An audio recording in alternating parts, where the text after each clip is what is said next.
y después hay otra patología sobreagregada que modifique esas características. Y la sibilancia es lo que más nos tiene que importar porque es lo que va a estar y es lo que va a caracterizar al asma. La sensación de opresión torácica va a ser un síntoma que puede estar o no presente, va a depender de cada paciente, ¿sí? Es muy subjetivo. Y acá les adjunto una imagen en donde se ve un bronquiolo normal y al lado el bronquiolo asmático para que veamos la diferencia en el grosor que va a tener el bronquiolo, ¿sí? Esto es consecuencia de la fisiopatogenia de la enfermedad y lo que nos va a generar esta clínica que les estoy presentando. En cuanto a datos epidemiológicos y de etiología, no hay una prevalencia clara, no hay un estudio que determine que prevalece más en áreas de países desarrollados o subdesarrollados y demás, sino que es muy variable, pero sí se sabe que los países que mayor prevalencia tienen son Australia y Nueva Zelanda.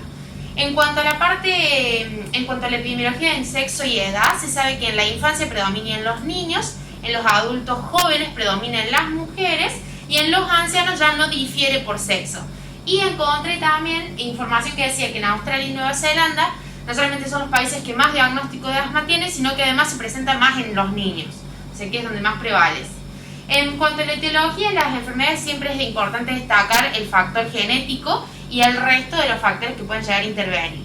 En el asma se sabe que de la parte genética está descrito la presencia de genes en el cromosoma 5 que predisponen al paciente, a la persona, a una producción elevada de inmunoglobulina E, y eso va a estar relacionada con la atopía y con la respuesta de hiperreactividad bronquial que mencioné en la introducción. Y se heredan juntos los genes de la atopía con la hiperreactividad, están en el mismo cromosoma. Los factores ambientales son diversos. Los más importantes son los alérgenos domiciliarios, específicamente el ácaro del polvo, que es el que encontramos cuando movemos las cortinas, cuando cambiamos las sábanas, en las alfombras, los almohadones, los peluches y demás. Los pólenes, que se destacan más en la primavera, en nuestro caso, por ejemplo. Los mohos, que tenemos el penicillium, el aspergillus y otros hongos domiciliarios. El humo del tabaco también está relacionado. Los irritantes químicos laborales se van a relacionar al asma profesional. La contaminación atmosférica, el frío y los fármacos. El frío y los fármacos particularmente influyen más en los desencadenantes del asma, ¿sí? No tanto en la patología, en la fisiopatogenia. Cuando hablamos de la fisiopatogenia tenemos que tener en cuenta tres características para poder comprender qué es lo que pasa. Por un lado la inflamación, por otro lado la alergia y la atopía, y la hiperrespuesta bronquial que se va a generar en base a la confluencia de la inflamación con los alérgenos y la atopía que predispone el paciente. La atopía es la respuesta inmunológica exagerada que va a tener, que ya la tiene la predisposición, cuando el paciente va y se encuentra expuesto a un alérgeno determinado. Desencadena esa respuesta. La inflamación el componente inflamatorio está compuesto por las células inflamatorias y los mediadores químicos que van a ser producidos y liberados en el entorno de la célula por esas mismas. Las células inflamatorias involucradas van a ser las células dendríticas, los mastocitos, los eosinófilos, los linfocitos T, y está descrito específicamente los helper 2, los neutrófilos, los macrófagos.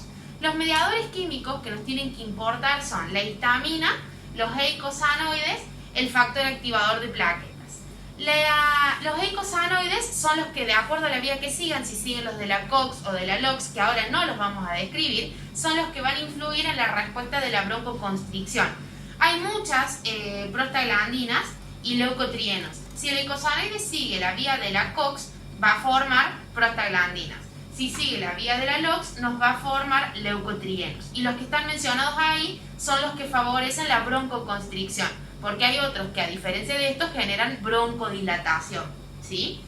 Y las interleuquinas son los mediadores químicos que van a utilizar los linfocitos T para poder comunicarse de manera quimiotáctica con el resto de las células inflamatorias y generar la inflamación a nivel del bronquio. Y ahora les trajo una imagen para unir todo eso. ¿Podés ponerla en anterior? ¿Sí? Ahora pregunta, ¿sí? No es necesario lo respondan ya, sino que lo piensen, ¿sí? Muchas veces uno, por el desasosiego que suele tener, se suele indicar morfina. ¿Estaría bien indicarle morfina a estos pacientes? Esta imagen que une las tres características que les acabo de mencionar. De arriba hacia abajo tenemos el alérgeno que se presenta, supongamos que es un ácaro del polvo. Ingresa por la vía respiratoria, llega al epitelio ciliado Y en el epitelio ciliado se va a encontrar con las células dendríticas. Las células dendríticas forman parte de nuestro sistema inmune y son nuestras células presentadoras de antígeno. Tienen receptores en su superficie que captan el alérgeno, van y se lo presentan a las células, en este caso a los linfocitos T, ¿sí? A su vez tenemos mastocitos, que son también parte del sistema inmunológico, que están mediando el proceso inflamatorio. Los mastocitos tienen sus propios receptores para los alérgenos y no hace falta que venga una célula dendrítica y se los presente, a diferencia del linfocito T. Volvemos a la vía del linfocito T. Llega la célula dendrítica, le presenta este alérgeno y el linfocito T desencadena la formación y la liberación de interleuquinas, específicamente las 5, que va a interactuar con los eosinófilos. ¿Qué va a hacer con los eosinófilos? Los va a activar y va a inducir la liberación en estas células de distintos mediadores inflamatorios. A su vez, el mastocito también tiene capacidad de interactuar con el eosinófilo y la célula dendrítica también puede ir a activar el eosinófilo. Entonces ya tenemos 3 tipos de células que me están llamando a una célula que va a liberar mediadores inflamatorios en este sitio.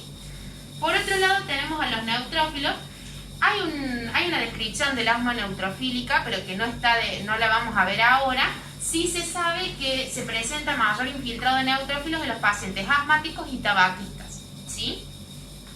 ¿Qué van a hacer los eosinófilos y los mastocitos? Van a empezar a liberar mediadores inflamatorios. Yo les dije que nos tenían que importar 3, que eran la histamina, el factor activador de plaquetas y los eicosanoides. ¿Qué va a hacer la histamina en este sitio? Va a generar broncoconstricción del músculo liso del bronquio, ¿sí? Y a su vez va a favorecer la hipersecreción de mocos de las células mucosas del epitelio.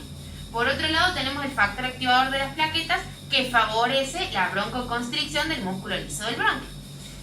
Y por otro lado tenemos al eicosanoides, que dijimos que podía seguir la vía de la COX o de la LOX, generar prostaglandinas o leucotrienos, pero que todos van a llevar a la broncoconstricción también. Por otro lado, todos esos mediadores inflamatorios generan vasodilatación y eso va a formar edema. ¿Qué pasa si esta situación se sostiene en el tiempo? Bueno, se empieza a dañar el epitelio ciliado del bronquio, ¿sí? Entonces, ¿qué tiene que hacer el cuerpo? Reponer ese daño de pérdida celular que está generando la inflamación. ¿Y cómo lo va a reponer? Lo va a querer reponer de manera rápida y lo va a hacer de manera tórpida. Entonces el bronquio nunca se va a reponer de la manera en la que estaba antes, porque el proceso inflamatorio se sigue sosteniendo. Mientras más células y mediadores inflamatorios tenga en el entorno, más atracción por quimiotaxis voy a hacer. Entonces cada vez va a haber más células inflamatorias y más mediadores, ¿sí? Esa ruptura del epitelio va a generar como una respuesta, una hiperreacción de las terminaciones libres del sistema nervioso. Ese sistema nervioso sensitivo va a generar la respuesta de la tos y también me va a favorecer la broncoconstricción y va a estar relacionado con el síntoma de opresión torácica que puede llegar a tener el paciente. Viene por ese lado. Para poder generar nuevas células y poder reformar, digamos, entre comillas, la pared del bronquio, necesito que lleguen más células. Entonces va a haber neoproliferación de vasos, porque voy a necesitar que de alguna forma lleguen. Va a haber hipertrofia e hiperplasia. Siempre recordemos que la hipertrofia es el aumento del tamaño de la célula y la hiperplasia es el aumento en número. O sea que estoy generando más células y encima las estoy agrandando en el músculo liso y a su vez voy a generar la hiperplasia de las células mucosas. Entonces voy a formar más moco, ¿sí? Mientras eso se sostenga en el tiempo, la predisposición del paciente ya está a la respuesta inflamatoria, pero se sostenga la exposición al alérgeno, esta respuesta inflamatoria va a ser continua, no se va a interrumpir. Entonces después lo voy a tener en cuenta para cuando tenga que instaurar el tratamiento. ¿Se entendió? En base a la clínica, siempre recordar la tríada clásica. Voy a tener un paciente que va a venir con disnea, con tos y con sibilancias. La tos puede estar o no presente, pero si está presente y tengo que pensar en asma, voy a pensar en tos seca e irritativa. La disnea dijimos que va a variar en base al grado de obstrucción bronquial que tenga el paciente. Y las sibilancias siempre van a estar presentes, ¿sí? Entonces, si tengo que pensar en uno de los 3, elijo sibilancia, ¿sí? Y el resto van a estar, pero es una tríada clásica del paciente asmático.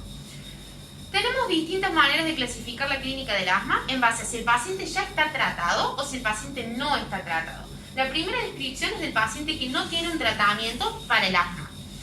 Lo podemos clasificar en asma intermitente, asma persistente, leve, moderada o grave. Hay características que las voy a mencionar, pero las voy a explicar después cuando veamos los métodos diagnósticos. Ahora solamente las menciono para hacer la clasificación. El asma intermitente es aquella que se va a presentar en un paciente que tiene menos de una crisis diaria a la semana y menos de 2 crisis nocturnas por mes. Si le evalúo la función pulmonar con la espirometría, que lo voy a explicar después, el BEF1 me va a dar mayor al 80% del teórico. Quiere decir que yo le hago la espirometría y me va a dar normal, ¿sí? No me va a dar un patrón obstructivo esa espirometría. La variabilidad del flujo expiratorio máximo va a ser menor al 20%, es decir que va a ser normal, ¿sí? Siempre que tenga 80% más del BEF1 y que tenga un flujo expiratorio máximo menor al 20%, estoy hablando de valores normales. La persistente leve ya voy a tener más de una crisis diaria a la semana, pero menos de una crisis durante el día. Y a su vez voy a tener más de 2 crisis nocturnas al mes. La función pulmonar va a seguir estando conservada porque va a ser mayor al 80% y la variabilidad va a ser del 20 al 30%. Ya después cuando veamos el pico flujo expirado, ahí les explico bien cómo es lo de la variabilidad.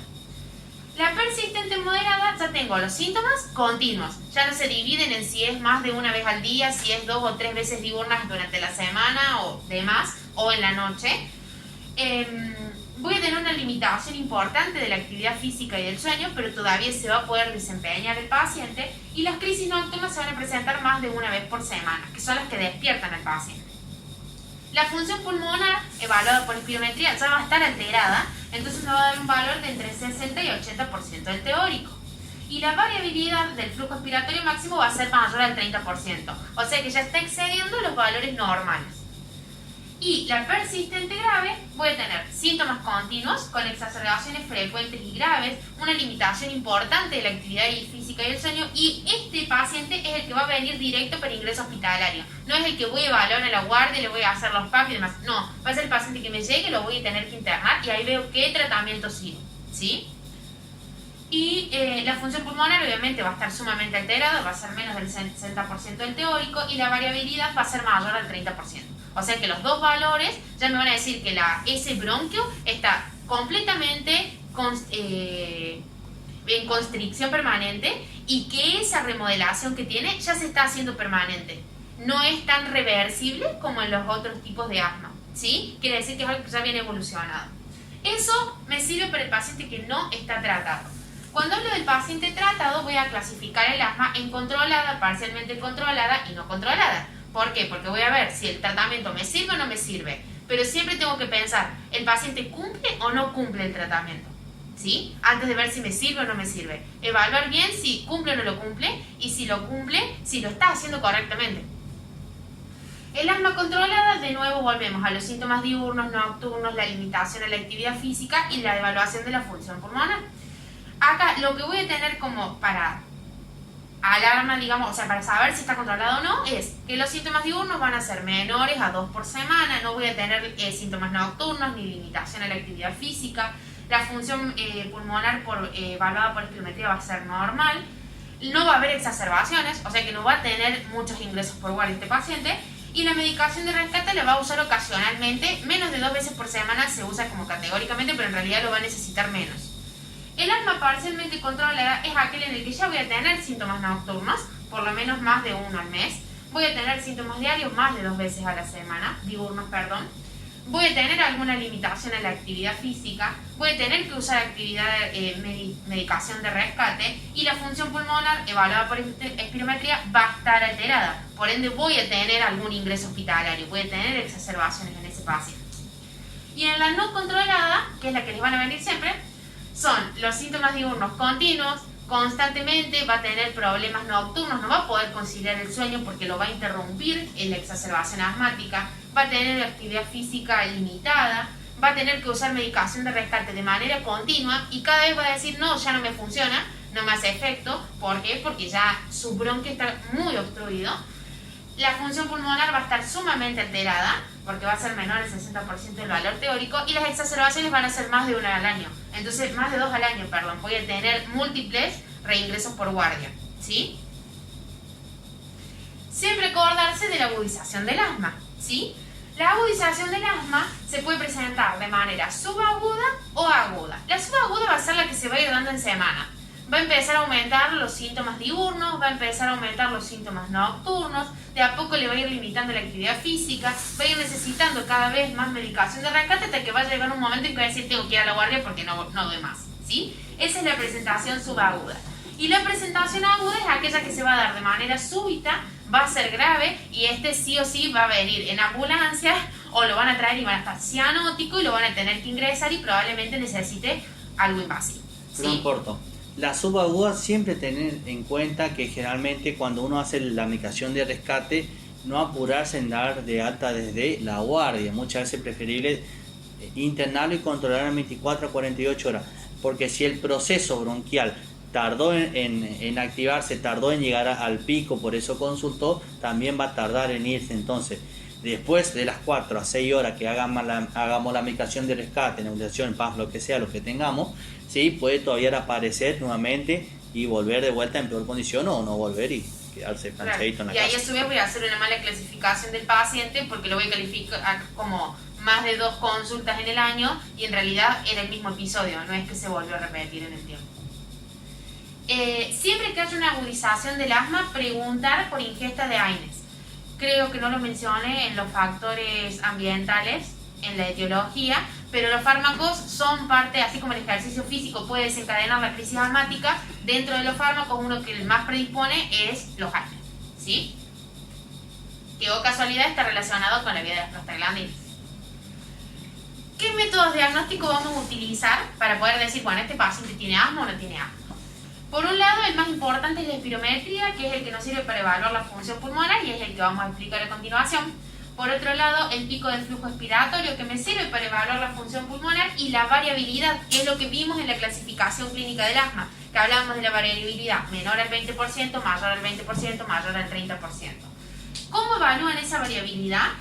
El paciente tiene un pico flujo que va a soplar 2 veces al día durante 2 semanas y va a ir anotando. Es como cuando le mandamos a hacer el mapeo de la tensión arterial, que le decimos contrólese 2 veces al día, venga a los 7 días, bla, bla, bla. Bueno, lo mismo hacemos con el pico flujo expiratorio, pero tiene que soplar ahí. Y vamos a ver cuánto varía entre lo mínimo que pudo marcar con ese flujo y lo máximo que pudo marcar. Sacamos el porcentaje y ahí nos va a dar. Si el porcentaje de variabilidad es menor al 20%, quiere decir que independientemente del momento del día en el que hace la prueba, el bronquio funciona bien, porque está teniendo más o menos el mismo volumen expirado. En cambio, si la variabilidad empieza a aumentar y cada vez tengo más porcentaje, quiere decir que esa obstrucción se está haciendo permanente, ¿sí? O que está y que es importante.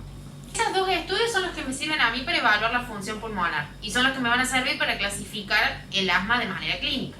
Después tengo otros tipos de estudios que son los que me sirven para el diagnóstico. Tenemos el test de provocación bronquial, que lo que hacemos es exponer al paciente a un alérgeno, supongamos histamina, y le generamos la reacción bronquial y ahí evaluamos. Por otro lado tenemos la fracción de óxido nítrico exhalado, que este marcador de invasión eosinofílica nos sirve para evaluar más que todo el control, la adhesión, los cambios al tratamiento, pero también nos sirve cuando, por ejemplo, tenemos una espirometría que me da dentro de parámetros normales. Le hice el test de provocación bronquial y me sigue dando medio raro dentro de valores normales, pero el paciente me persiste con síntomas de asma. Bueno, tengo que usar otro método diagnóstico, voy a ir a usar la fracción de óxido nítrico exhalado. Después tenemos un algoritmo diagnóstico y ahí lo vemos de nuevo.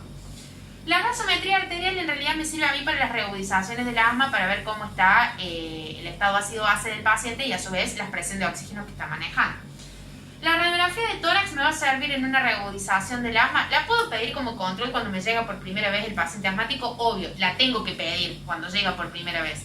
Pero después de las reagudizaciones me va a servir para ver si hay alguna patología sobreagregada o alguna complicación del asma, porque incluso está descrito hasta el neumotórax. Sí. Y los test alérgicos son los últimos que voy a utilizar y ya ahí lo voy a derivar a alergia e inmunología de nuevo. Y es cuando yo sospecho que el asma es un asma alérgica nada más, entonces le hacen el test cutáneo, como cuando tenés alergia a las nueces, alergia a otros alimentos y demás. La espirometría entonces dijimos que era el método diagnóstico que más nos interesaba. Nos sirve para evaluar la magnitud de volúmenes y los flujos aéreos. Cuando hablamos de flujos aéreos es de la velocidad.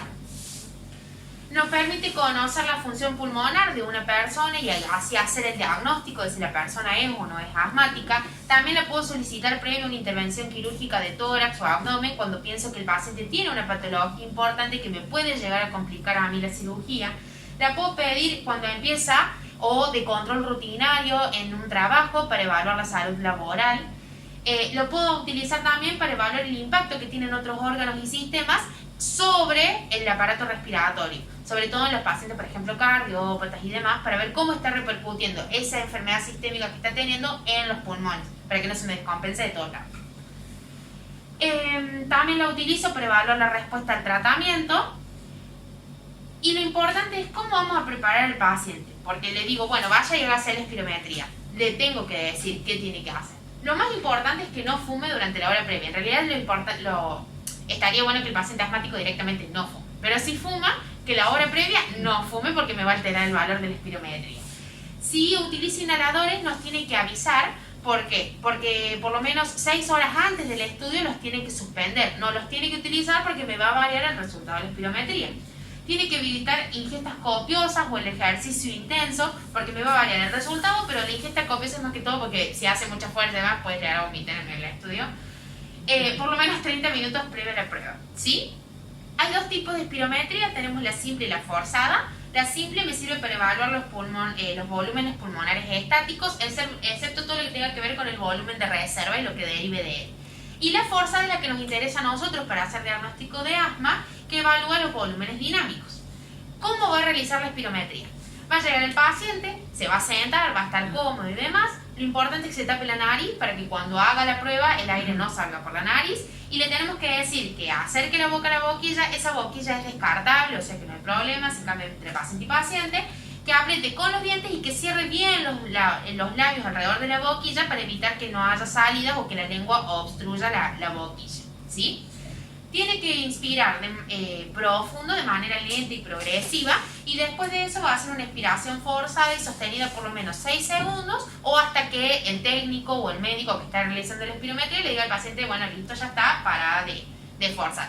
Y expliquémosle antes de que empiece el estudio de que por más que él sienta que no puede más, que tiene que seguir expirando, ¿sí? Ese estudio lo vamos a repetir por lo menos 3 veces, ese ejercicio, digamos. ¿Por qué? Porque yo tengo que lo puedo repetir al menos 3 veces y un máximo de 8 veces. Y yo lo tengo que tener de esas veces que le hice repetir, por lo menos 2 estudios que me den los mismos resultados, como para decir, bueno, sí, está bien hecho el estudio, es fidedigno el resultado que voy a informar. ¿Estamos? Y una vez que hice la primera parte del estudio, le administro broncodilatadores, por lo general usamos salbutamol, 4-PAF, esperamos 15 minutos y volvemos a repetir la prueba, ¿sí? Entonces, ¿qué hacemos? Evaluamos el estado basal del paciente y el estado del paciente después de la administración de los broncodilatadores. ¿Qué nos va a informar en la espirometría? Tenemos, acá está la foto del aparatito, esa es la boquilla, la parte azul, esto es un cañito que va conectado acá y esta es un monitor, es como el electro, digamos, y al costado tiene un papelito donde va a ir saliendo el informe. Sí. Y nos va a informar una curva. Por un lado tenemos el flujo y por otro lado vamos a tener, esta es la que nos va a importar, la parte B, ¿no? En la parte A tenemos hacia abajo la curva inspiratoria, que es la que le dijimos que haga profunda, lenta y demás. Y en la parte de arriba tenemos la curva expiratoria, ¿sí? Esa curva expiratoria tenemos flujo, volumen. La vamos a trasladar acá en donde vamos a ver que tenemos marcado en rayitas de puntos discontinuos el flujo expiratorio máximo y después vamos a tener distintos porcentajes, ¿sí? A medida que va progresando. El flujo expiratorio máximo es el que nos va a interesar a nosotros en la curva en primera instancia. Después podemos pedir también valoración del 75%, el 50%, el 25%. Esas ya son diferencias que se van a ir sacando con las otras capacidades pulmonares.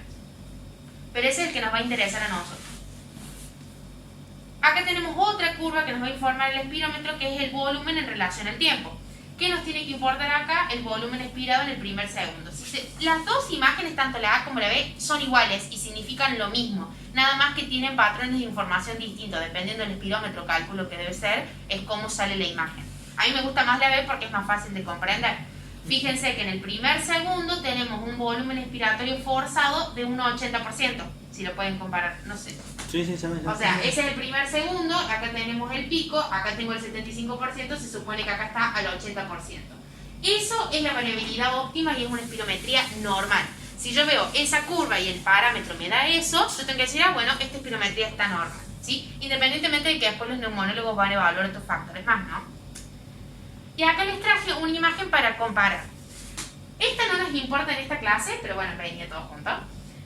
La primera es la curva de la espirometría normal que les acabo de explicar, con donde tengo el flujo máximo al 80%.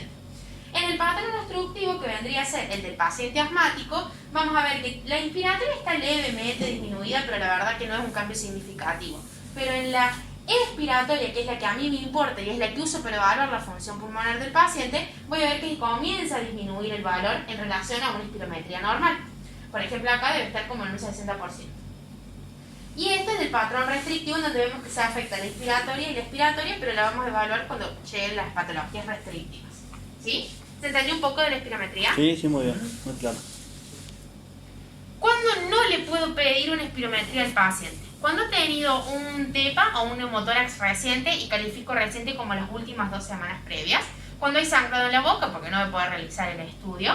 Cuando hay una infección respiratoria activa, obviamente que no. Está contraindicado porque tiene que estar soplando ahí el paciente. Cuando hay un infarto en miocardio reciente, acá 7 días me decía el informe. Cuando hay una angina inestable o un aneurisma de aorta importante de un tamaño muy grande, que al hacer fuerza no nos podemos arriesgar con este tipo de pacientes, ¿sí? No, perdón, y no solo eso también, sino también los broncodilatadores que se ocupan. Claro. Cuando ha tenido una cirugía abdominal, torácica, ocular o de ORL reciente, tampoco. Cuando hay alguna malformación o alguna patología en el rostro, en la boca, que le impida al paciente poder utilizar la boquilla adecuadamente. Cuando haya diarreas y vómitos, obviamente. Y algo que no aclaré acá, pero que también lo leí en este Claro. Y algo que no puse acá es cuando el estado de conciencia o hay un deterioro cognitivo por parte del paciente que diga no me va a comprender cómo realizar el estudio tampoco, pues no va a ser fidedigno el resultado. Bueno, Eso no. terminamos. Sí. Bueno, Perdón.